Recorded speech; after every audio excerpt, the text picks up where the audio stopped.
The Rocks responds to the historical context of this area perfectly.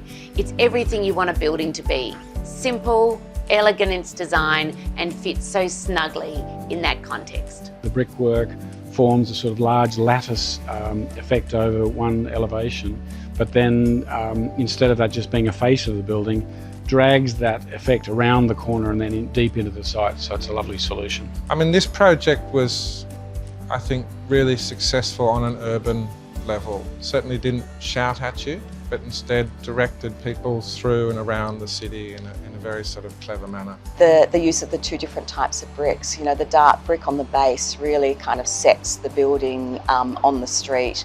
The way that the lighter brick above is modulated and folds around and peels back at the upper layers, we thought was very clever. The colour and the way that tied the adjacent building in, so it really had a sense of inviting you in and through, so that sense of public permission was very much reinforced by the material choice and not just the overall design of the building.